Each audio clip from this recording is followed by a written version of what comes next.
A voglia che ti prendi pre-workout, caffeina, fai la dieta perfetta. Se tu quel giorno sei scoppio, non ti alzi. Cioè io sono ossessionato dall'essere forte. E mi sono strappato 12 giorni il mio primo campionato nazionale. Un bodybuilder può sollevare 100 kg, ma non può fare una planche. Un calistenico può fare una planche e può sollevare 100 kg. questo- Ci sono due calistenici. Quelli che vogliono essere armoniosi e quelli che vogliono avere le gambe più piccole. Ma anche se tu ti dopi e me lo dici, va bene, io di calisthenics non cresci.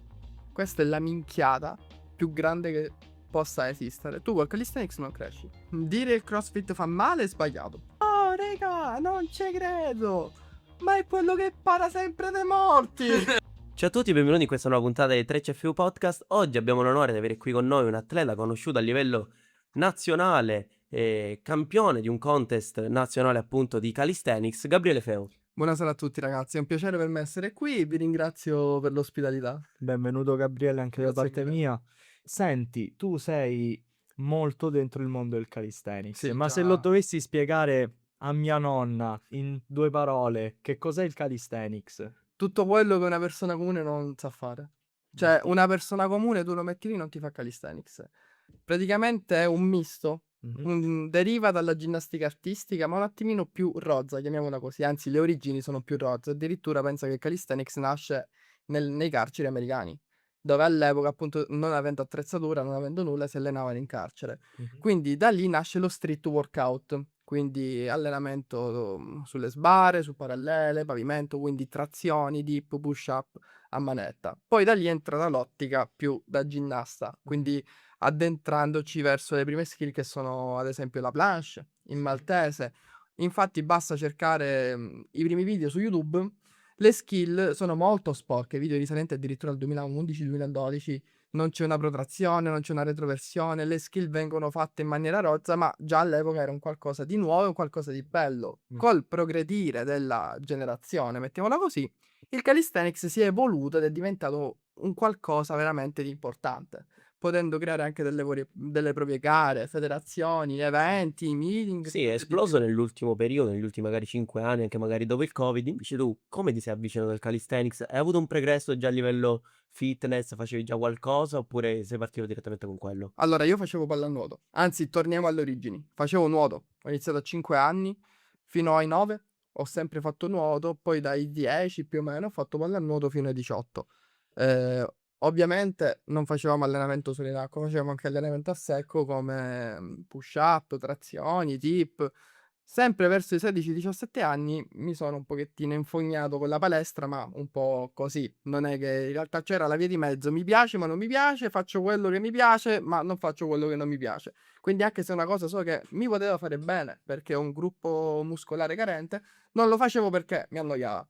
Da lì, per puro caso, non me lo scorderò mai, mio cugino viene da me e mi fa vedere uno che fa una planche. Mi fa, guarda, e io gli ho detto, che cos'è? Questa si chiama planche e calisthenics. Io, mai sentito. Io ho preso un toso, ho detto, la so fare. Mi sono messo a terra ed ero così. Come si fa? Sì, perché il calisthenics dà, vedendo, guardando magari video, qualcosa che in realtà sembra facile da fare. Dà quella sensazione che poi in realtà uno quando poi prova sul campo si rende Esatto. conto che magari per riuscire a fare appunto la planche, come dici tu, ci vogliono anche 5 anni di allenamento da chi parte veramente da zero. Purtroppo c'è tanto ego-lifting dietro il calisthenics, ci sono tanti meme going, chiamiamoli così, dove non accettano, diciamo, il allenarsi ore, ore, ore per mesi e anni, già vogliono le skill. Io lo dico sempre, capisco che l'inizio del calisthenics per chi parte proprio da zero è palloso.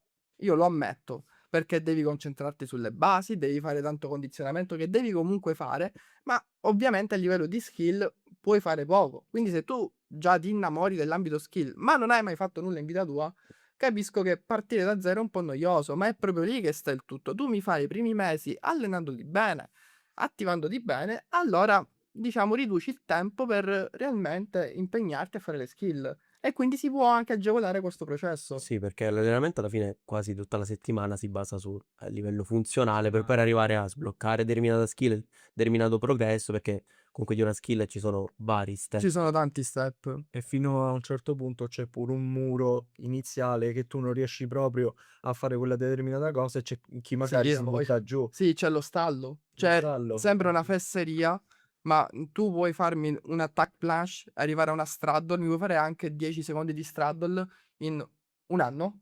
Però poi tu dalla straddle alla full planche mi passi anche in 3 anni. Non è detto che perché tu mi hai raggiunto da attack a straddle un anno, da straddle a full mi arrivi in meno tempo. Mm. Cioè, veramente questo vale per ogni skill. Ho preso la planche perché è la skill simbolo del calisthenics.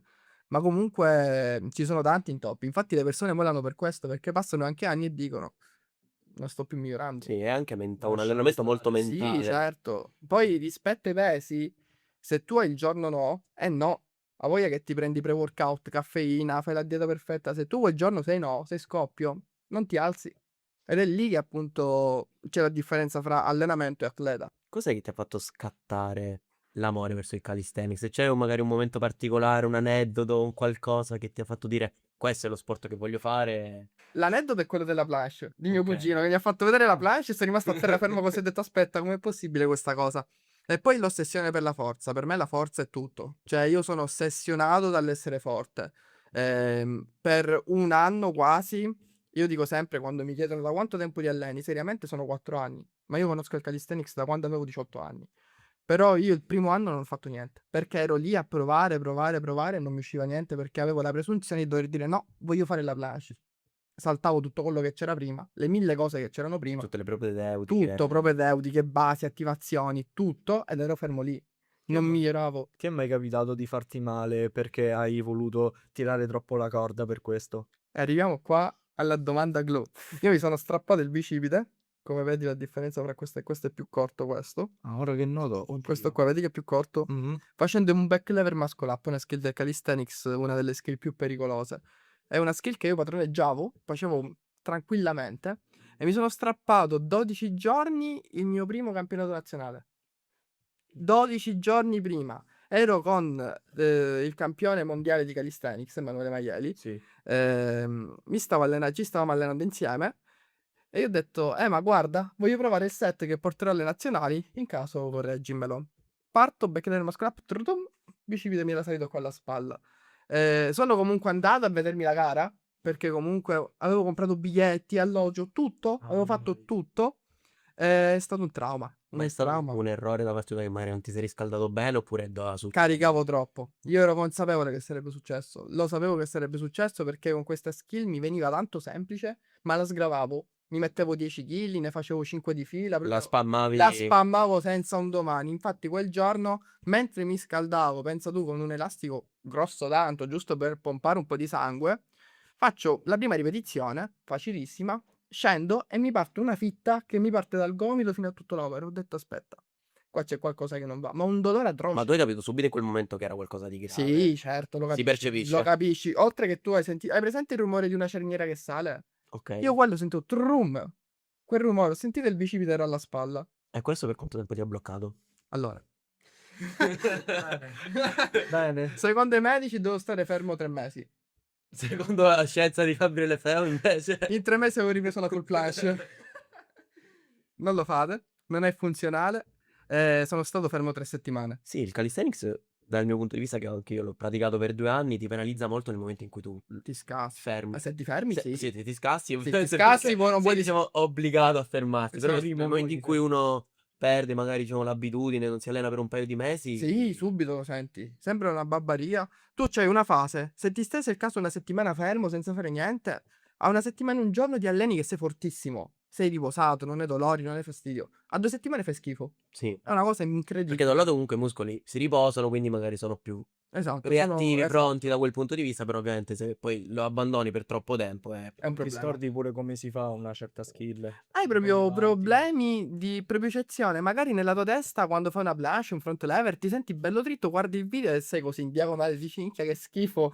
Quindi sembra una fesseria, ma pure mentale la situazione. Tu devi comunque capire come ti attivi. Quindi già banalmente anche, cioè, questa cosa principalmente è un esempio un po' estremo. Tipo se magari ti alleni da 1 o 2 anni, ci sta, però chi si allena da 10 anni è più difficile che succeda. Però succede anche questo, oltre che la perdita di forza. Sì. si sente sempre parlare del fatto che i calistenici comunque a livello fisico, strutturale, non sono paragonabili a quelli magari dei bodybuilder, Mm, ok? mm. Come senti questa affermazione, tu che sei un calistenico di quelli veramente cazzuti? Allora, Diciamo che il tuo fisico parla per il fisico c'è. Non parlo per me, ma parlo a nome di tutti. Già i calistenici a livello avanzati, noi che gareggiamo, il fisico vuoi non vuoi ce l'hai. Deve esserci. Ce l'hai. Ovviamente il bodybuilder stimola più il dettaglio, cerca il dettaglietto, cerca la parte posteriore, cerca l'obliquo, cerca magari di essere un 100%. A noi del fisico frega un cazzo, parliamoci in italiano, o perlomeno sì, ci piace essere un pochettino più tirati, ma Ma è una dice più lì. una conseguenza quasi. No, è solo una conseguenza. Io cioè, in quel periodo di quando avevo 16 anni ho fatto giusto un po' di sala pesi random. Io non tocco pesi. Sì, sì, questo lo vedo. Tu Veramente hai proprio questa... zero. Cioè, spalle e bicipiti sono conseguenze dell'allenamento. Poi più vai avanti, appunto, il punto forte del tuo fisico diventano deltoidi e bicipiti. Anche Perché perché possiamo dire che il calisthenics colpisce tutte le zone. tutto è una cosa allucinante. Questo è incredibile.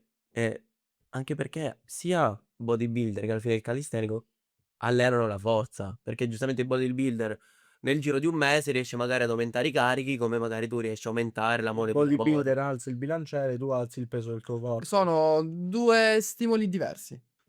Ora, questa cosa potrebbe creare un po' di flame. Un bodybuilder può sollevare 100 kg, ma non può fare una planche. Un calistenico può fare una planche e può sollevare 100 Sì, kg. questo è vero, si rivedono molte sfide magari appunto tra bodybuilder e calistenici e si nota proprio come la forza. Banalmente quel ragazzo lì che fa i video su TikTok che si finge,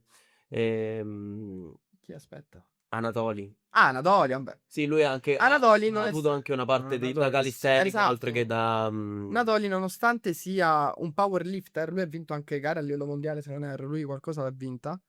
Comunque è forte anche nel calisthenics, è fortissimo. Questo perché comunque non c'è un sei forte in uno, sei anche forte. È un triangolo, devi pensare. C'è il tuo vertice, che è la parte in cui tu più eccelli, e poi c'è le parti basse in cui puoi compensare, ma non sei come il tuo vertice. In questo caso, ovvio, è normale, magari un bodybuilder, lasciamo stare le gambe. Pure 20 kg di squat già è finita. Però, nel senso, è normale che un calistenico avanzato, facendo pure planche push-up, che sono movimenti che vanno a stimolare pressoché i muscoli della panca piana, ovviamente concentrandoci anche più la parte dorsale, addominale e tutto. Ma un bodybuilder non può fare un planche push-up. No. Cioè, di fatto, a meno che non allena planche push-up, Hai ovviamente. parlato delle gambe, non è funzionale per un calistenico allenare le gambe, No. perché aumenti Se non soltanto c'è la una tua zavorra spinta naturale. Esatto. Allora, ci sono due calistenici. Quelli che vogliono essere armoniosi e Ok. quelli che vogliono avere le gambe più piccole. Tu in quale delle due sei? In quello che vuole avere le gambe più piccole. Perché Perché io già di mio sono alto 1,83 m, peso 78 kg e sono un ex sovrappeso. Quindi io ho le gambe non muscolose, grasse. Quindi già le mie gambe non sono piccole. Ad esempio, molti calisthenici anche alti quanto me hanno le gambe che sono così. Io invece no.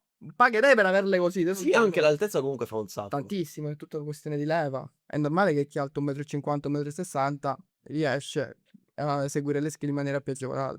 Capisco, anche perché il fatto che non ci sia una skill del calisthenics che coinvolga principalmente le gambe, più o meno il lavoro che fate è di braccia, petto Sì, e braccia, basso. petto. In realtà ci sono delle skill in cui le gambe c'entrano poco. Cioè, nel senso, sì, ovvio, ti fanno sempre peso. Ma rispetto a una skill orizzontale, ad esempio, c'è la trazione a un braccio oppure l'efesto, dove non ti cambia molto in realtà. È sempre una questione di peso, ma rispetto a una planche cambia veramente tanto. Io volevo chiederti la giornata di Gabriele Feo, Ok. come si struttura? Gabriele Feo c'ha tante giornate. Tantissime. Vuoi sapere quella meno impegnata o quella più impegnata? Quella diciamo magari fase vicino a una competizione. Minchia. Allora, mettiamo stress a 1000. Non mi si può dire niente. Proprio niente. Ovviamente sveglia presto, colazione principalmente proteica. Tu ovviamente sei seguito da... No, No? Fai tutto solo? sì, tutto solo. Io non faccio una dieta, mangio bene. Semplicemente mi adeguo a quello che devo fare. È normale che se devo preparare 6 set, mangio un po' di più perché mi richiedono più energie. Perché preparare i set vuol dire che tu devi fare il set che porti in gara un sacco di volte. Devi perfezionarlo, lo devi fare con gli elastici, devi continuamente monitorarlo. Devi arrivare in gara che lo fai. Devi fare perfetto. Non deve... È quasi una coreografia. Letteralmente è quello. Mi sveglio, colazione, poi ovviamente dipende dal periodo se sono sotto esami, quindi in questo caso studio, anche se quando sono in periodo gare in realtà mentalizzo molto i set, perché è una fesseria, ma questa cosa l'ho letta dal libro di Yuri Gaghi. Lui prima delle Olimpiadi che faceva? Pensava a quello che avrebbe portato in gara, perché pensare quello che tu devi andare a fare in gara va a far attivare delle determinate aree del cervello che attivano dei plessi neuronali e muscolari. Quindi anche se tu sei fermo e comunque pensi a quello che vai a fare, stai preparando il tuo corpo. C'è stato un esperimento riguardo questa connessione mentale di pensiero e l'effettiva pratica. Mi ricordo, purtroppo non ho in mente il nome dell'università che l'ha portato avanti. C'è stato un esperimento dove 11 ragazzi, se non erro, hanno praticato, non so se hai mai sentito, hanno praticato delle skill di basket, altri 11 le hanno solamente hanno fatto questo Pensate. stimolo mentale e più o meno il livello era È uguale, quello. quindi fa tantissimo. Sì, sì. Sì, l'ho letto anche di calciatori Sì, questa che cosa sì, pensano è- all'azione che potrebbe capitare in partita Esatto. ancora prima degli spogliatoi, così da ritrovarsi nel momento in cui tu sei lì che già le mentalizzate. Esatto, è proprio questo. Ad esempio, mi capita che in gara piace molto l'hollow, quindi magari vai a fare un maltese in hollow. Io magari penso che devo andare a fare un maltese in elevator, io a che studio mi ritrovo così. Cioè, senza che immagino, Attivi io in automaticamente. automatico faccio questo, perché penso di continuo a quello che devo fare. Infatti, il periodo gara e il periodo studio non vanno molto d'accordo. Diciamo anche che tu non è che dedichi il 100% della tua vita solo al calisthenics. No, c'ho tante, troppe altre cose. C'ho il lavoro, c'ho lo studio, c'ho il tirocinio, le lezioni obbligatorie perché quelle sono un must, non possono mai mancare per aumentare il cortisolo nella tua vita, quindi diciamo che E nonostante questo comunque ti stai ritagliando le tue soddisfazioni sia sì, assolutamente. a livello appunto fitness che dal punto di vista lavorativo e accademico. Esatto, accademico sta andando da Dio. Percorso della vita, dei sogni, mi piace troppo. Quindi, come viene strutturata questa giornata? Hai ragione. Colazione. Colazione. Eravamo fermi alla colazione. In questo caso rileggo i set che devo andare a portare in gara.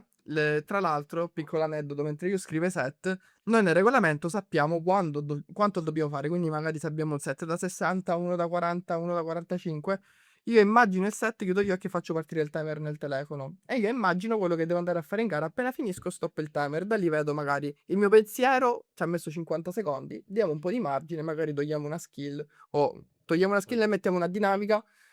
Faccio principalmente questo. Poi, se sono in sessione, studio ovviamente per gli esami. Pranzo, principalmente faccio prevalere i carboidrati. Posso mangiare riso oppure pane di segale. Su quante calorie ti aggiri al giorno? No, penso 2005, non sono sicuro, non le conto. Poi fonte proteica, verdura e frutta.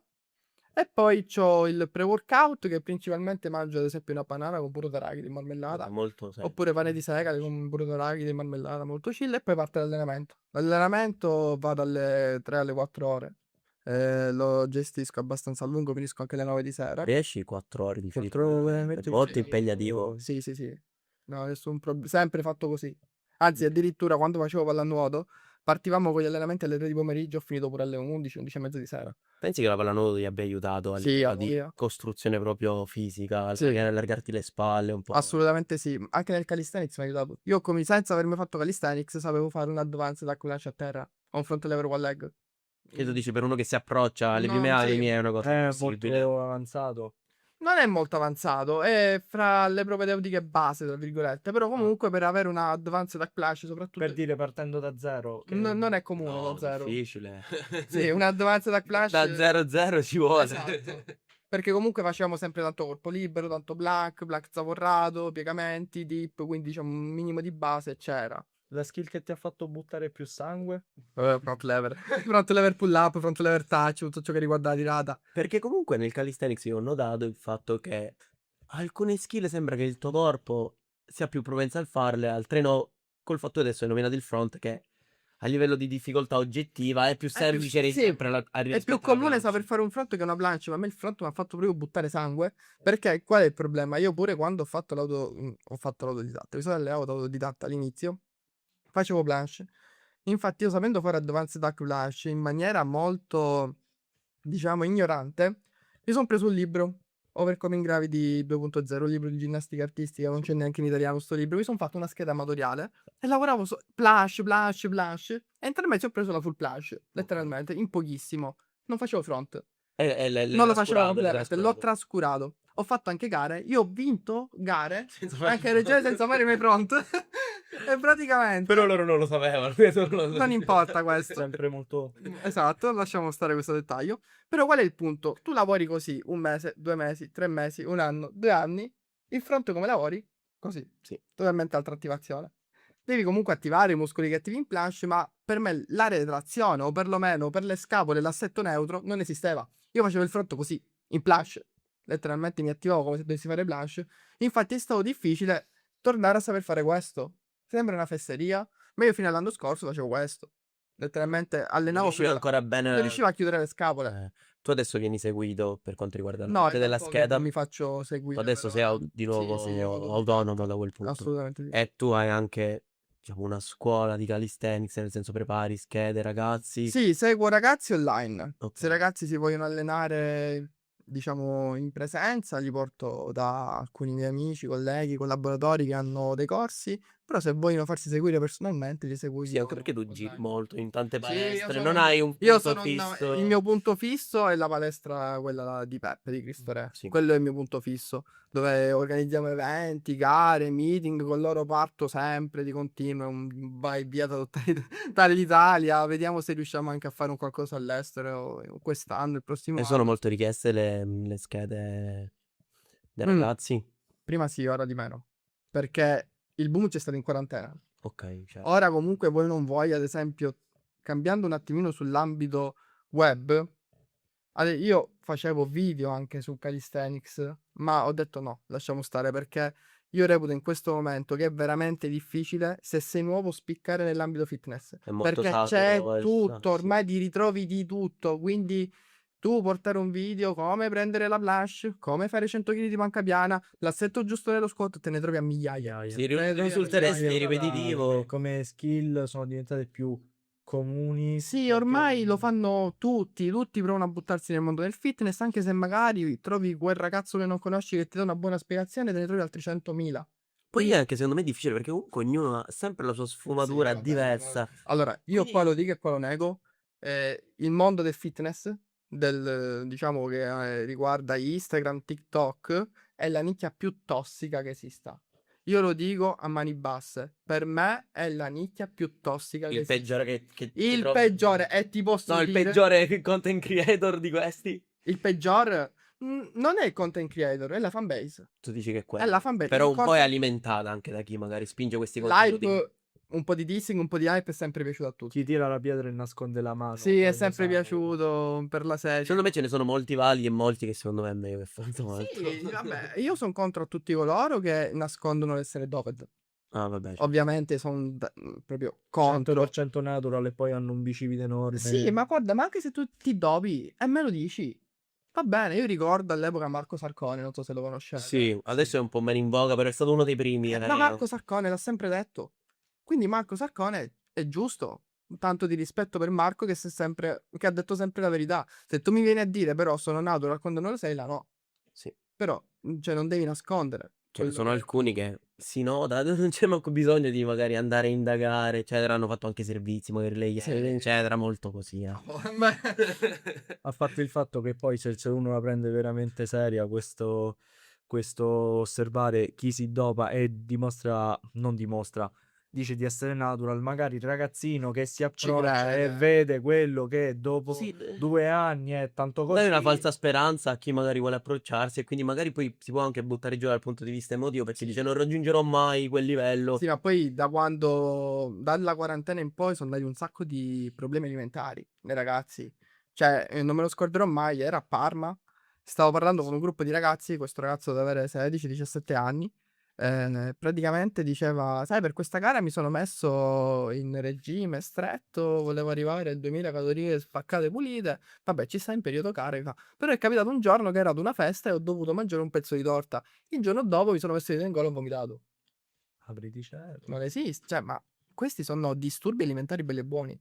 Cioè, io capisco il regime gara calisthenics, capisco tutto, capisco il voler essere in forma, ma tu non ti puoi infilare 2 dita in gola per vomitare, perché Sì. hai mangiato una fetta di torta. Questo è un problema, una problematica grave a livello mentale e soprattutto alimentare. Anzi, soprattutto mentale più che alimentare, perché per tu vedi quel pezzo di torta come nemico. Cioè tu pensi che quel pezzettino di torta, carico di zuccheri e grassi, ti abbia fatto rovinare un lavoro da mesi? Più che ragionare in cibo, ragioni in termini di numeri poi. Sì, ragioni in termini di numeri, per te tutto diventa deleterio. E tu pensi che i social abbiano amplificato queste cose a livello veramente incredibile? Io conosco persone che anche mangiando magari una fesseria in più il giorno dopo digiunano. Quando il frutto c'è un Ma in de- realtà forse secondo me non è che faccia così tanto male. Tu adesso hai fatto l'esempio del ragazzo, una torta, un pezzo di torta, che chissà quanto sarà stato, magari in un Ma anche regime se di fosse 2-3 stato mesi un super giorno ristretto. intero di scarro, ma tu non puoi metterti in gola per vomitare. C'è un detto che mi è rimasto impresso, che non si ingrassa da Natale a Capodanno, ma si ingrassa da Capodanno a Natale. Sì. Cioè, tu se mi fai mesi di preparazione, poi certo, le gare di bodybuilding sono tutt'altro conto, perché lì devi avere percentuali bassissime, e magari veramente quell'effetto La di torta madroncina si di più. veda. Ma se tu comunque non gareggi o fai gare di calisthenics, ti alleni per stare in salute, ma comunque tu vedi un nemico, cioè vedi la fetta di torta, il panino, questo come un nemico, per me qua ci sono problemi alimentari seri. Ci sono disturbi alimentari dietro, belli e buoni. E secondo me tu sei anche la rappresentazione del fatto che va bene seguire la dieta, però alla fine Però se uno, tanto qualcosa ce la possiamo permettere. se uno si allena seriamente tutti i giorni in maniera costante, non serve. Oggi ho mangiato riso cozze e vongole. Cioè, figurati. Magari stasera vai ad allenarti e ti spari. No, neanche mi alleno, non me ne frega niente. Sono di riposo, sono pieno di dolori, non mi posso muovere in questo momento. Quante volte ti alleni a settimana? Letteralmente. Quante volte ti alleni a settimana? 4-5, principalmente 4. Se magari un giorno mi alleno poco, perché come ti dicevo possono capitare giorni in cui non c'è manco voglia di guardarsi allo specchio, recupero.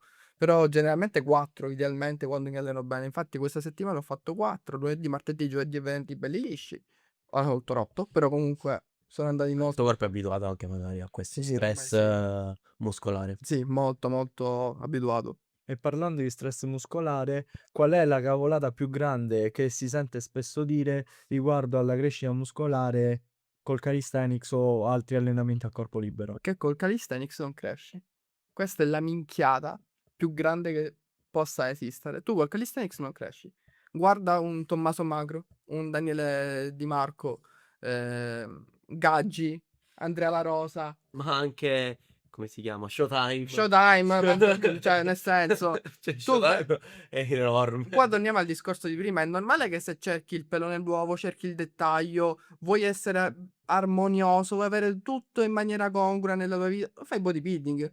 Ma se tu pensi che facendo calisthenics, anche solo skill, cioè non cresci, no.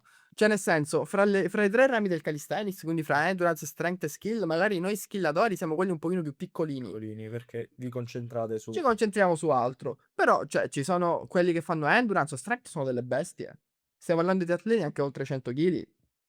Cioè, sono animali, fisicamente parlando, e anche come strutturalmente parlando, sotto il punto di vista della forza, sono bestie. Quindi comunque tu al calisthenics cresci. Anche se ti butti al parquet e fai solo trazione dip. Sì, abbiamo parlato appunto dello stress muscolare che dà l'allenamento, Sì. quindi è normale che allenandoti il muscolo cresce. Buono, O cresce, fai pesi, o ti alleni a corpo libero, o fai CrossFit. Non lo so, ho visto una smorfia quando... Può darsi. Ecco, questo è l'altro macro tema, c'è questa proprio rivalità tra calisthenics e CrossFit che ti stendi. Allora, del CrossFit apprezzo la parte della pesistica. La parte del corpo libero no. Non l'apprezzo. Brutto. Disfunzionale. Tutto slancio. Tu non mi puoi fare 20 butterfly muscle up, ma alla sbarra mi fai una trazione. No. Proprio la differenza che sta secondo me nel calisthenics e nel CrossFit è proprio la ricerca della perfezione nel calisthenics, mentre nel CrossFit è proprio puntato sul volume Sì, allora, di premetto, non serie, sono un esperto di CrossFit, non so come ragionano e cosa vanno a cercare. Però sì, sono 2 estremi. Nel calisthenics, anche se tu nelle gare magari metti i piedi così, rispetto a sì, metterli sì, così, sì. ti danno pure il 10% in meno. Sì, ma anche facendo le dip, se tu non scendi di quel No, se non scendi di quel centimetro- centimetro è nullo. Esatto. Mentre lì, magari per fare un butterfly pull up, un butterfly muscle up, oppure gli headstand push up, cioè schieni di slancio, li conta. E secondo te è pericolosa questa non comunicazione del fatto che comunque faccia male? Perché secondo me è oggettivo questo fatto. Allora, tutto va contestualizzato. Dire il CrossFit fa male è sbagliato. Perché comunque Non tutti gli se tu esercizi. condizioni, banalmente, tu ti condizioni per i butterfly pull up per 10 anni e li fai veramente schiena di slancio, tu non ti fai male. Cioè, bisogna capire, perché poi magari tu puoi dire cosa mi viene a dire che quello che ho fatto giusto è quello che faccio sbagliato. Quindi diciamo, dire che il CrossFit fa male, agli occhi sì. Al fisico tu puoi dire che comunque allenandoti, cioè magari allenando butterfly, condizionando pure in clean and jerk il lavoro con i pesi, e lo fai per anni, puoi farmi anche 100 butterfly spanciati di schiena, kippando, E il non ti fisico, fare almeno, male. il fisico non ne risente. In realtà sono molto grossi i crossfitter, sai? Sì. Sono veramente grossi. Pure le ragazze hanno veramente un bel fisico. Chi fa CrossFit, Comunque la mole di allenamento è grandissima, no, anche sì, se le sì. gare sono super Ovviamente c'è. intense. sì, là fanno un lavoro a livello cardio assurdo. Cioè, io non ho mai visto di persona gare CrossFit, ho visto qualche video, ma gare durano veramente, veramente tanto. Fanno tutto. Mentre a proposito di gare, tu nel 2024, se non Sì, sbaglio, hai vinto un contest nazionale, Cali Contest. Cali Contest. Cosa ti ha portato sia a livello di visibilità, ma che anche di soddisfazione personale Allora, vincere quella gara? tutto è nato prima. Io ho fatto la mia prima gara nel 2022, mi sembra. Ero arrivato ultimo. Una gara qua a Messina, fatta in un lido molto random, ero arrivato ultimo, presa malissimo. Poi avevo fatto un'altra gara a Catania, ero arrivato ultimo. Ed era il giorno in cui ho conosciuto Gaggi. Mi ero qualificato fra i primi 8 della categoria avanzata. Erano tipo 3 set, quindi eravamo da 36, poi siamo diventati 16, poi abbiamo fatto i primi 8. Fra i primi 8 che ero in finale sono arrivato ottavo, quindi l'ultimo dei finalisti. Poi ho fatto 2 regionali. No, poi c'è stato lo strappo, quindi ho interrotto il nazionale. Quindi nel momento dell'apice hai avuto Lo strappo. Lo strappo. È successo successivamente che c'è stato il Covid, quindi non ho gareggiato, anzi mi ero qualificato ai mondiali di Karviná, che è in Repubblica Ceca. Dovevamo andare io, Antonella Raciti, Carlo Ficus a gareggiare in Repubblica È Ceca. una bella squadra, insomma. Bellissima. È scoppiato il Covid e non siamo partiti. È successo, poi quello io lo chiamo il periodo maledetto. Mi sono qualificato a 10.000 gare, puntualmente succedeva qualcosa. O mi ammalavo di Covid, o mi saliva la febbre, o sboccavo pure l'anima perché il virus intestinale, non avevo sorta. Io gli ho detto, se d'ora in poi io gareggio, le vinco tutte. Ho fatto poi i primi 2 regionali e li ho vinti. Ho fatto il primo nazionale nel 2023 e sono arrivato ultimo nella categoria avanzati. Ok. Perché mi sono qualificato nella categoria avanzati e sono arrivato ultimo, tipo 12esimo su 12 eravamo noi all'epoca. Presa malissimo, manco te lo vado a dire. Da cui ho detto no, dobbiamo migliorare. E da lì ho gareggiato a tutti i regionali e ho fatto il nazionale lì. 4 regionali di fila vinti, tra cui gare Cali Contest, gare interne, altre tipologie di gare le abbiamo vinte. E poi il 2024 abbiamo vinto il nazionale Cali Contest a Parma. Là è stato bello. ti aspettavi di vincere. No, perché comunque secondo e terzo posto fortissimi. Fortissimi, veramente. Poi è stato bello perché siamo partiti tutto il team di Messina, quindi è stato bellissimo. Una sera a bordello siamo andati a ubriacare. Parlavamo di terzo tempo, pare con Simone. Anche nel calisthenics esiste il terzo tempo. Pure il quarto e il quinto esiste nel A calisthenics. birre, a spattarsi. Gli abbiamo smontato una cabina nel treno, ma questa cosa non si può dire. Per carità. Tornando indietro nel tempo, invece, cosa consiglieresti al Gabriele che si approccia al calisthenics? Quali errori magari hai fatto che, tornando indietro, eviteresti? Fai meno il coglione e fai le basi. Fai le basi perché io ho perso un anno di tempo nel volermi accanire nel fare la planche. E io direi, cioè, penso spesso a dire, eppure se potessi tornare indietro a quest'ora già, ovviamente con le conoscenze di ora, sarebbe tutto diverso. Però magari se gli avessi detto, guarda, fai questo, ora non sarei questo. Infatti, Quindi bisogna sempre capire. vuol dire che devo andare così. Deve andare così, Se evidentemente. prendessi invece qualcuno che non è Gabriele, si vuole approcciare al calisthenics, però metti che ha solamente 20 minuti al giorno per provare i primi 3 esercizi che dovrebbe assolutamente fare. Trazioni, dip e push up. A rombo. Sono i fondamentali. Fondamentali. Trazioni, dip e push up. Che poi da dove cominciano tutti. Sì, è quello. Magari non sai fare le trazioni, mi fai Australia pull up.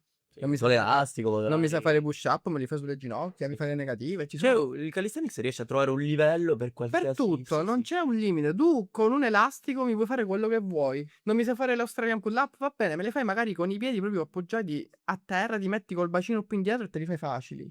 Non mi sai fare push up sulle ginocchia, fa niente, te li fai anche appoggiati al muro. Però dici, inizi da qualcosa. Qualcosa la fai. E poi i progressi secondo me si vedono subito. Sì, e paradossalmente li vedi più all'inizio che dopo. Perché più vai avanti, Più è più difficile. sarà perché difficile poi da stare sarà più successivo. pericoloso.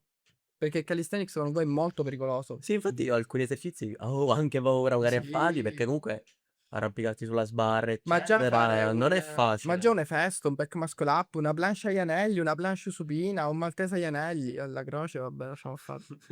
C'è pure il fattore paura che gioca, che non ti fa sbloccare la Sì, skill. sì, e questo fattore io ancora ce l'ho, da quando mi sono strappato. Ad esempio ieri, questa cosa è successa proprio ieri, ho fatto una skill che si chiama Nakayama. Cioè tu sei agli anelli, ti metti a braccia tese da maltese, scendi in back lever, da back lever passi a croce a braccia tese. Io magari l'ho fatto prima con 2 elastici, facile, un elastico e uno piccolino, ok, un elastico solo, la prima no. Cioè proprio scendo, ho detto no, non la faccio. La seconda ho capito che magari non mi veniva pericoloso, la terza l'ho fatta. Quindi è pure una cosa mentale che tu magari ti spaventi e dici, cioè nel mio caso a maggior ragione che ho avuto uno strappo e dici guarda, aspetta, fammi fare un attimo un passo. Mentre prima questa cosa non ce l'aveva, io andavo, mi buttavo, come arrivavo, andavo lì diretto. La cosa bella secondo me anche del calisthenics è che c'è sempre un limite più alto, cioè non Sì, si raggiunge mai la fine, appena No, allucinante. sei arrivato al tetto c'è una skill, un qualcosa di sempre più difficile Sì, da fare. ma anche banalmente tu mi sai fare tutte le skill dici ora provo a fare il 10-10-10, 10 planche push up, 10 press, 10 secondi di isometria e magari apri Instagram e ti trovi quello che ti ha fatto l'11-11-11 Sì, e sì. dici ok io faccio il 12-12-12 Questo è ora. fantastico perché ti sprona a Sì, continuare a ad andare voglia, sempre a avanti. voglia. E invece il Gabriele tra qualche anno dove si vede sia dal punto di vista accademico, come abbiamo parlato prima, che sul lato fitness. Quali sono i tuoi obiettivi? Allora, obiettivi a me a livello accademico mi piacerebbe lavorare in ospedale. Quindi stare in una clinica. Il mio sogno sarebbe fare ad esempio il ferrista di sala operatoria. Mi piacerebbe tantissimo. A livello fitness, un atleta sgravato, ma proprio forte, forte, forte, che ora devo essere un decimo di quello che sarò. E poi c'è anche l'altro ambito social, mettiamola così, dove mi piacerebbe essere una figura ancora più di spicco. Ecco, perché ricordiamo che Gabriele ha due personalità sui Personalità. social. Veramente. Una su Instagram in cui lui pubblica tutti i suoi contenuti relativi appunto al calisthenics e una su TikTok in cui è un'altra Le persona. facce della medaglia stai diverse. Vuoi un po' parlarci di questo switch che c'è tra Instagram e TikTok e anche come lo usi? E il seguito che Allora, hai? su TikTok sono conosciuto come, anzi in realtà ora sono conosciuto solo come Gabby Feo. Però io dico sempre che Gabby Feo e Gabriele Feo sono la stessa persona. Perché su TikTok non ho un personaggio, sono sempre io. Però Instagram è un diario. Io mi alleno, io pubblico magari le mie foto, le foto che più mi piacciono. Infatti ho 5.000 follower su Instagram. Su TikTok ho qualcuno in più, siamo ora a 324.000. Giusto, qualcuno in più. Però lì non pubblico quello che mi piace. Nel senso, perlomeno, contestualizziamo. Lì è uno svago. Mi piace magari parlare di film, mi piace essere in contatto con i miei follower, mi piace fare i racconti in termini di Fortnite, quello che mi ha fatto diventare virale. Il tuo must. Che poi la cosa assurda, come io ho sempre detto, oppure scritto, io non ho mai giocato a Fortnite. Io tutti i video che faccio in termini di Fortnite, dove spiego film horror, videocore, di tutto e di più, me lo spiegano i miei follower stessi. Cioè loro stessi mi dicono devi utilizzare queste parole. E io lo dico sempre. Ma come ti è venuto in mente questa cosa? Il termine di Fortnite? Allora, a me è sempre piaciuto fare video. Ho anche fatto video sul Calisthenics. Se tu cerchi Gabriele Feo, Gabby Feo su TikTok, ovviamente ora ti esce subito il profilo quello grosso, ma ti trovi altri 10 profili dove io ho fatto di tutto. Ci sono state le prove. Sì, ma sempre Calisthenics. Addirittura da piccolo voglio sfidare uno che non si è mai aperto un canale YouTube. Chi non se l'è mai Io aperto? ce l'avevo. Ecco, chi non si è mai aperto un Io canale? mi è balenata l'idea di aprirmelo, però alla fine non l'ho mai. Però ce l'hai avuta. Lui era troppo impegnato a fare certamen di latino e greco. Certamina, è plurale. Scusa. Mi offendo per queste cose. E da lì, cioè, mi è sempre piaciuto avere l'interazione con i follower. E facevo ancora video su Calisthenics. Un giorno ero col telefono e ho visto che da lì a breve sarebbe uscito un film, Terrifier 3.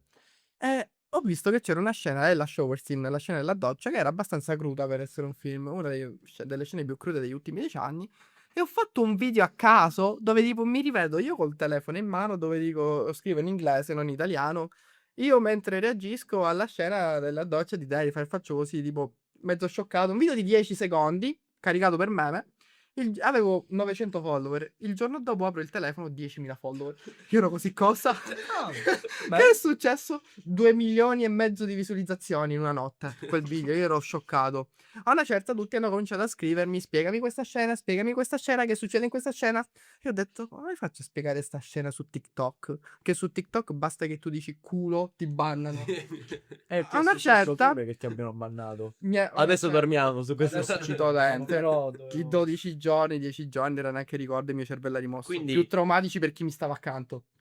Quindi ritrovi la mattina dopo a 2 Mi milioni e mezzo ritrovo di 2 milioni e mezzo di visualizzazioni e le persone che chiedevano cosa ci fosse in questa scena. E leggo un commento di un ragazzo, Morris, ciao Morris, che ha scritto: la spieghi in termini di Fortnite? Io ho detto: io che cazzo devo dire? Io ho mai giocato a Fortnite. Prendo la mia lavagnetta, perché il format è diventato virale con la lavagnetta Sì, in sì, cui sì, io sì, disegno. E dico: Arti il clown, droppa la motosega e hitta la ragazza comunque. Non ti piace la terminologia hitta, push e droppa? Ma diciamo che sono più classicista come prima dicevamo, però me la faccio andare bene. Va bene, la facciamo andare La bene. facciamo andare Per bene. questa volta. Va bene. È esploso. Il profilo è esploso. 2-3 mila follower al giorno. Milioni su milioni di visualizzazioni. E tutti mi chiedevano: fai questa scena, fai quest'altra scena, riassumi questo film. Fino ad essere nominato dai miei fan, dai miei follower, il king dei riassunti. Io nel mio video su TikTok c'è il king dei riassunti. Non hai capito? Fino a ieri ho ricevuto un commento di un ragazzo che mi ha scritto: grazie a te ho preso 8 in geografia. Perché io non ho fatto soltanto riassunti di film oppure serie TV, anime o scene. Ho fatto il riassunto di tutta la Divina Commedia, Promessi Sposi, ho spiegato le espressioni. Sempre in Per i termini di più- Fortnite. Sì. E le persone mi condividevano sotto il video i loro voti, che avevano superato gli esami, i compiti in classe. No, vabbè, quello E questa cosa mi ha gratificato un sacco. Ad esempio, un riassunto sgravato che ho portato, se non ero, ai 100.000 follower, il riassunto della Bibbia. Io ho riassunto tutta la Bibbia in 3-4 minuti. Però comunque il lavoro dietro Ah. c'è. È come se Per c'è. prepararti un video del genere. Che uno No, vede i nostri Vabbè, sei un secondi. idiota, però devi Sì, riuscire a certo. compattare e spiegare comunque Il accuratamente. riassunto della Divina Commedia è stato quello che più mi ha richiesto tempo. Io ho riassunto tutta la Divina Commedia in 3 minuti e 40, mi sembra. Ci ho messo 6-7 ore di lavoro. Perché ovviamente vai, leggitela, riassumi, oppure prendere parti intere e riassumerle, fare i disegni, perché io faccio pure i disegni. Quindi c'è un lavoro enorme dietro. Ovviamente è normale che se io vado a riassumere la scena di un film ci sto 10 minuti, mentre se vado a riassumere I Promessi Sposi ci sto 6-7 ore. Sì, anche. La materia è molto diversa, infatti. Sì, sì, Poi sì. da trasformarla con anche i termini di Fortnite. Diciamo che già il riassunto magari è complicato. Ed è Poi stato raggiungere questo quei che mi ha termini. fatto I scoppiare. magari bravi pull-uppano. Esatto. Oddio.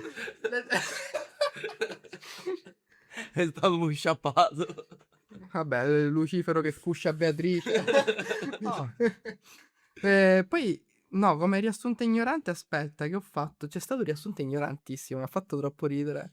Avevo riassunto l'episodio dei palloncini di SpongeBob nel centro commerciale. Aspetta. È una creepypasta. No, allora. Dove praticamente si diceva che c'erano dei palloncini posseduti di SpongeBob che giravano dentro un centro commerciale con la musica di Bikini Comunque, Bottom. è un format infinito. Cioè, tu puoi riassumere qualsiasi Sì. cosa che. Puoi parlare di tutto quello Tutto che quello si che voglio. Ho fatto anche il mio riassunto della mia vita in termini di poi. Io come ho conosciuto Lolo Lacustre, facendo il riassunto della vita di Lolo Lacustre. Oppure, anzi, ecco, il riassunto che mi ha chiesto più di 27 ore di lavoro. Io gli ho chiesto a Lollo, era in live, e gli ho detto: Lollo, dimmi un riassunto da fare. E mi ha detto: mi devi riassumere tutti i brawler di Brawl Stars in termini di Fortnite. Quello l'ho visto, quello è stupendo. Cioè, io ero il giorno dopo all'università con le cuffie a editare quel video.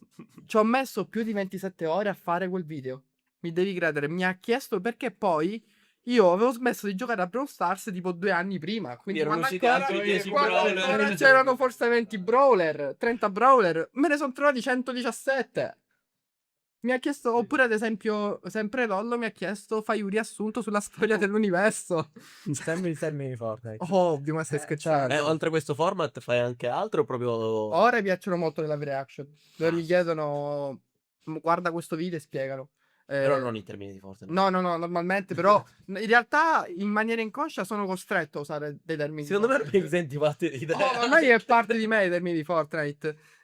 Cioè, su TikTok, ad esempio, quando capita che mi chiedono di guardare video delle esecuzioni del cartello messicano, dei video un po' semplici da sopportare, da digerire, certo. quando vanno a staccarti l'intera vabbè, questo non chiede. Li potresti raccontare in termini di Fortnite. Lì sono obbligato a farlo. Perché io Perché se no TikTok se dovessi dire su TikTok, ah ragazzi, col taglierino gli sta tagliando tutta la pelle che ha nella faccia, il mio profilo scompare. Quindi io mi metto là e dico, sta ittando la faccia e lo sta deskinnando Sta distruggendo la build della face. la skin della faccia. Tornando tipo. proprio a questo discorso, ci hai raccontato anche prima che iniziassimo a registrare che sei stato bannato ingiustamente dalla piattaforma di Giustamente TikTok. bannato. Io chiedo scusa a tutti coloro che mi sono stati accanto nel giro di quei 10 giorni. Era un lutto. Un lutto. Io Mi hai letteralmente, raccontato in termini di letteralmente Fortnite scritto. come è successo. Allora, avevo fatto una live reaction che si chiamava, non lo dico per evitare che abbia delle ripercussioni, è un Harlem Shake. Ti ricordi l'Harlem Ah, sì, Shake? sì, sì, Will 2012. Smith? Sì, esatto. Però era un Harlem Shake un po' esotico. Molto esotico. Io, ovviamente, come in tutti i video in cui faccio live reaction, mi mostro io, non mostro quello che vedo, a maggior ragione che i contenuti sono questi. Già dicendo il nome, TikTok mi ha... perché TikTok non è gestito attualmente dai moderatori, ha i bot. Sì, è l'algoritmo che Sì, capisce quindi se c'è anche qualcosa che se non va. non capisce bene quello di cui tu parli, Nel dubbio blocca. ti blocca il video. Tra l'altro io avendo anche segnalato il profilo verde, quindi era pulito, io non me lo scorderò mai, era l'1:10 di notte, stavo scrollando su TikTok e mi appare il pop-up, account bloccato. Ho detto, che poi tra l'altro avevo raggiunto dopo che 300.000 follower. Immagino tutti i santi Tutti calati. i santi. Io avevo pure in pubblicazione il libro. Per me era finito tutto. Per me tutto era finito. 10 giorni dopo ho mandato ricorso, email. Io penso quelli di TikTok appena si vedono una mia email gli viene il freddo di quante gliene ho mandate. Ma una cosa impressionante, io ero giù, ero demoralizzato. Ho aperto un altro account TikTok che ora sto account non pubblico, pure metto fesserie. Potresti mettere più spam, ecco. Sì, esatto, mi ha fatto 16.000 follower così a caso. Perché comunque sono i miei vecchi follower. I super fedeli. I super fedeli, esatto. I super feudeli. Super feudeli, esatto. Però è stato un lutto fin quando una notte mi arriva la notifica aggiornamento esito account. Hai perso il ricorso. Account bloccato definitivamente. E lì ancora partivano più santi. Lì è stato un onore religione Io ho in termini detto, di o io ora Fortnite. prendo una pietra, me la attacco al collo e mi butto. Qualche giorno dopo io depresso continuo a mandare email perché sembra una babbaria. Molti mi potevano dire, ma guarda, tu hai perso l'account, ci sono cose peggiori. Sì, ci sono cose peggiori. Ma pure i miei ricordi, tutto il lavoro che c'è dietro, i sogni, l'uscita del libro che io non avevo detto ancora a nessuno, doveva essere una sorpresa per tutti. Nessuno sapeva di sto libro. Quindi giustamente per me tutti i progetti se ne sono andati completamente. Fin quando, dopo l'ennesima email, io ero sul secondo account, guarda e mi vedo che mi rispunta l'email, mi rispunta la foto profilo. Quindi Le urla le hanno sentite, penso, tutto il condominio. E da lì è nato uno dei meme più amati. Io trasformato in Super Saiyan perché ho subito fatto un video in cui urlo: sono tornato! Quel video è esploso e ora, tuttora, sotto ogni video mi spammano il mio sticker Super Saiyan. Sono tornato. mentre a differenziare urlo. è tornato, Sì. Facciamo i doni distinguo, hai pure la maglietta nera come me. Esatto. Intendiamoci ragazzi, stiamo calmi. Molto calmi. E proprio a proposito del libro, vuoi parlare, vuoi annunciare questo libro di cosa tratterà e come mai hai scelto di... Avevo paura che non mi superasse la censura. Generalmente c'erano 4 ore di revisione. Il libro ci ha messo quasi 12 ore di revisione. Ok. Eri molto preoccupato che potesse Troppo succedere un preoccupato. TikTok 2. E, sì, e tuttora c'ho l'ansia, dico la verità. C'è una data di pubblicazione che... Una data in realtà precisa no. Però sto aspettando il periodo fine scuola. In modo male che i ragazzi siano più liberi. In realtà rendo omaggio a tante cose. Il libro è incentrato sull'iceberg. Perché è una delle serie più amate e vi riassumo l'iceberg dei film horror in termini di Fortnite. L'iceberg dei film horror in realtà non è un vero e proprio iceberg dei film horror. I film horror te li trovi nei primi 2 livelli, poi ti trovi lo scempio. Video reali, snuff movie, persone che fanno cose brutte reali. Su TikTok io sono limitato. Posso, anzi, in realtà alcuni video, alcuni film neanche li puoi nominare che già ti bloccano il video. E io ho detto, come faccio a spiegare quello che vedo? Perché poi io dico sempre nei miei video che le mie live reaction e le mie spiegazioni in termini di Fortnite in realtà sono fatti per tenere lontano i ragazzi, perché sono video dannosi.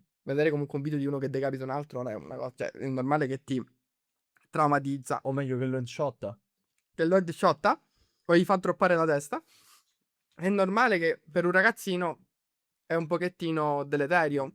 E quindi io qua ho detto, però perché tutti mi dicono grazie a te ho tolto la curiosità, ok, ci sta. Quindi questo libro è un po' per scavallare quel In limite questo di libro in TikTok. realtà esce dai meandri più malati e perversi della mia mente. Perché letteralmente io ho suddiviso il libro in diversi livelli. Ogni livello dell'iceberg ha un colore, dal primo all'ultimo. Già dal quarto livello in poi c'è lo schifo. C'è lo schifo, le cose sono reali. Ti vedi realmente. Già dal secondo livello in realtà c'è anche un qualcosa di reale. Ma dal quarto in poi c'è il degrado perché l'uomo è malato. Io lo dico che le persone sono malate.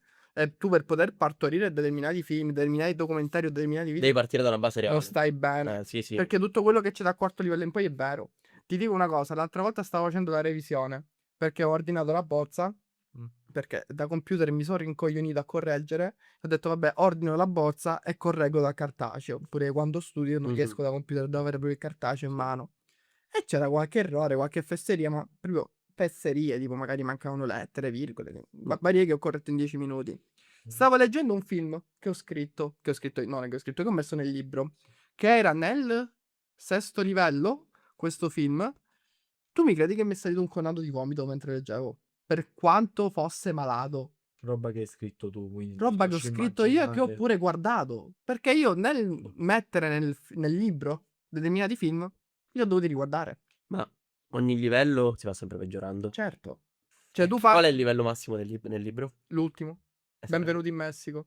Ed è il numero? 7. Ok. Là ci sono le esecuzioni del cartello I messicano. messicani si danno da fare. Anche se ora vi racconto un aneddoto sul cartello messicano, mi ha fatto cagare troppo di sopra sta cosa. Il sesto livello in realtà è peggio del settimo, tra virgolette, paradossalmente. Il settimo è più un colpo di scena, mettiamolo così. Perché nel sesto tu ti ritrovi la malattia, proprio tutto ciò che l'uomo ha nei suoi meandri, nel suo io interiore, che tu dici questa persona proprio è pensare che ci siano persone in giro così ti fa veramente paura. Io infatti nel libro poi lo spiego che tutto quello che ho scritto è per togliere le persone da questo mondo, perché sono video e film che tu ti trovi su Google normale, non hai bisogno di chissà che cosa, Ok. né deep web né niente. Io lo dico, è fatto per i ragazzini. Quindi anche una denuncia a questo. È una denuncia. E ho contattato anche le Iene per denunciare questa cosa. Non ho avuto risposta. Spero Ma di in aver- realtà so che magari rispondono hanno dei tempi molto. Dei tempi molto lunghi. No, questa cosa non la sapevo, sinceramente. E io ho avuto mio padre che è stato intervistato e Ah, ho fatto che sì, l'iter è stato un pochino. No, non lo sapevo questa cosa. Sì, perché mandano un sacco di Certo. roba, loro, quindi è la produzione, magari loro devono lavorare anticipatamente per l'anno successivo, quindi Certo, ci sta. questi ritardi sono normali da quel punto Ad di esempio, per vista. scrivere il libro io ci ho messo 6-7 mesi. Però questi 6-7 mesi, al di là del banno, quello è durato 10 giorni, quindi non ha inciso molto. Questi mesi, più che altro, mi servivano a smaltire quello che vedevo. Perché ho visto tante di quelle cose malate. Che hai detto. No, fattibile. Cioè, cose allucinanti che da un lato riesco a dissociarmi, quindi guardarle e dico che schifo e non mi restano impresse perché comunque non sono facilmente impressionabile, ma mi hanno fatto schifo. Però posso dirti una cosa, a chi consiglieresti di acquistare questo libro? Perché comunque da quello che ci stai anche raccontando non è facile, magari anche immergersi È un in libro queste storie. leggero ma pesante. È leggero perché non è molto lungo, 130 pagine circa, ma è pesante per quello che c'è dentro. È un libro che ti toglie la curiosità. Cioè, se tu sei uno di quelli tentati, uno di quelli che magari sono affascinati e inorriditi allo stesso tempo nel mondo del web, è un libro che ti può servire. Perché io lì dentro rimetto tutto. Io lì ti ho messo pure film dove i produttori sono stati arrestati perché hanno utilizzato cadaveri veri. Aia. Oppure, ad esempio, c'è un produttore che è stato picchiato perché ha ucciso realmente degli animali oppure delle donne per fare quel film. Tu sei molto affascinato da questo mondo, lo vedo proprio No, affascinato no. affascinato È un po' brutto. nel senso, Incuriosito. incuriosito, sì, ecco. A me fa paura e incuriosisce la psicomana. Perché io mi chiedo sempre fin dove può arrivare l'uomo. E questa cosa. C'è un limite, secondo E me. purtroppo ho scoperto che non c'è un limite. Perché cioè, l'uomo purtroppo già quando idealizza di voler fare determinate cose, non è più uomo. Il 50% è come se avesse Sei una bestia, non hai il controllo di te stesso, perché se tu in un film mi metti l'autopsia su un bambino reale preso da un fiume, non sei uomo. C'è pensiero dietro. Non te ne frega niente che tu hai realmente pagato dei medici per fare un'autopsia su un cadavere preso da un fiume. Io non ho Un parole. attimo per digerirlo c'è voluto un momentino. E pensa che questa scena è nel secondo livello. Quello inizia all'introduttivo ancora. Siamo Sì, in è quasi l'introduttivo. Introduzione alla banalità del male. Eccoci qua. Oddio. Il lato oscuro dell'internet. Come si chiama il libro? Il lato oscuro dell'internet. Infatti. E ce lo faccio in copertina o... Sì, lo vedete? Vediamo. Vediamo. Lo vediamo. metto a Facciamo schermo. vedere anche gli ospiti. È bello. Molto carino. Molto bella la copertina. Dissociato su due parti. Questo riguarda il web e questo riguarda il mondo reale. Non è che la gente pensa che ci sia anche No. dentro questo. Sono stato accusato diverse volte da questa cosa. Mi hanno Perché accusato. magari chi denuncia Hai questi mai fatti picchiato magari- qualcuno, costretto qualcuno per i TikTok che non ci... Sono stato accusato diverse volte. In realtà non è un meme. Mi hanno veramente pensavano che a volte io stesso facessi parte o registravo qualcosa. Ad esempio un aneddoto che mi ha fatto proprio cagare di sopra, ma cagare di sopra fortissimo. Voi sapete in linea di massima cos'è il cartello messicano? Sì. Sapete che i cartelli più potenti sono principalmente il cartello di Sinaloa. Ok. Il cartello, e ad esempio il cartello di Sinaloa attualmente è quello che più comanda, quello più potente. Poi c'è il cartello di Jalisco, nuova generazione si chiama, che è il cartello più sanguinario, Sì. quello in cui proprio fa più stragi, pure innocenti non ne frega niente. Io avevo fatto un solito video perché io faccio pure molti video sul cartello, ma a scopo informativo, non mi sono mai schierato contro e ovviamente, No. come sembra giusto che sia, non mi sono manco mai Sai. messo pro. Fino ad ora. Fino ad ora. No, aspetta, tu. Non mi so- Solo un fattore di tempo. non mi sono mai messo né contro né pro. Pro per ovvi motivi, contro per altri motivi. Ho semplicemente dato delle notizie come giornalismo di attualità che danno i TG in Messico stesso. Sì. Infatti molti mi chiedono: ma non hai paura? No, perché io non è che mi metto contro, io semplicemente dico quello che succede, come fanno altri creator messicani stessi. Divulgazione. Un giorno io ricevo un messaggio su TikTok stesso in spagnolo, messicano, non so se combaciano le due lingue, sono un po' ignorante. Sì, no, lo grafico. latinoamericano. Sì, Cosa è il latinoamericano? no, spagnolo. Sì, spagnolo. Spagnolo. Dovrebbe essere spagnolo. Ci fosse, Forse un accento. ci diverso. fosse qualche spagnolo a vedere, per favore, non ci linci. Questa cosa è successa quasi un anno fa. Era il periodo in cui cioè tutti volevano video sul cartello. Facevo video di ogni tipo sul cartello perché piacevano, milioni su milioni di visualizzazioni, e ricevo un messaggio. In questo messaggio scritto in spagnolo mi hanno scritto: ciao, sono la segretaria del sindaco di Jalisco. Ah, I tuoi video sono arrivati in Messico e sono molto apprezzati in Messico. E io ero così col sudore che mi scendeva. sono molto apprezzati. I tuoi video sono molto apprezzati. Aspetta, ci piacerebbe se tu facessi un video denuncia contro il cartello, perché i tuoi video sono molto seguiti qua in Messico. E io ero così. Successivamente, il messaggio ancora era in fase d'accetta, ma in fase rispondi, fase d'accetta. Nell'ultimo anno ci sono state troppe sparizioni.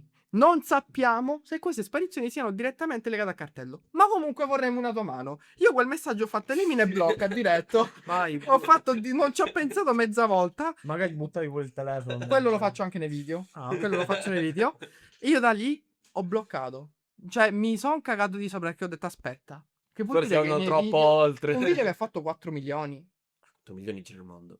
Hai capito? Il 20% era del Messico. Diciamo che comunque come Sono andato proporzione- così, vediamo se dice qualche cazzata. Fai conto lì per tutta l'estate e per forse pure 3-4 mesi abbondanti non ho fatto più video sul cartello. Ora ho ripreso a fare video sul cartello. Aspettato che te questi calmassero un po'. Letteralmente. E ora sono più contento quando i video sul cartello non mi vanno virali piuttosto che se mi dovessero andare virali. Bene ragazzi, abbiamo parlato un'oretta con Gabriele, ci siamo divertiti, abbiamo parlato di vari argomenti tutto, alla fitness e letteralmente di queste argomentazioni su TikTok incredibili, un sacco Aneddoti. di aneddoti, potremmo continuare secondo me speriamo all'infinito. Un altro non aneddoto ci chiudo. divertente e si chiude, lo sai qual è? Ero a Roma. Il mio migliore amico aveva il concorso nei carabinieri. La mattina ero in caserma, io ero a Zonzo. Becco, io intanto uscivo per guardare Tor di Quinto, che non c'era mai stato, e becco una scuola superiore in piena uscita. Io non me lo scorderò mai Escono sti ragazzi e mi fermano per le foto. Uno in fondo alla scuola si mette a gridare: "Oh, raga, non ci credo! Ma è quello che para sempre dei morti!" Questa cosa mi ha fatto scassare dalle risate. Te lo giuro, per me è stato il saluto più iconico che io abbia mai dovuto fare. Prossimo obiettivo è aprirsi un'agenzia funebre. Magari vediamo. Prossimo video è di TikTok in cimitero. Ragazzi, spero Messicano. che questa cimitero. intervista Non No. che sia io quello morto, possibilmente. spero che questa intervista vi sia piaciuta, che ci abbiate seguito fino alla fine. Ringrazio Gabriele per essere Grazie stato a qui voi, con ragazzi, noi, grazie a ragazzo voi. È super. stato un piacere. Ci vediamo al prossimo episodio di 3CFU Un Podcast. saluto al 3CFU Podcast. Ciao ragazzuoli.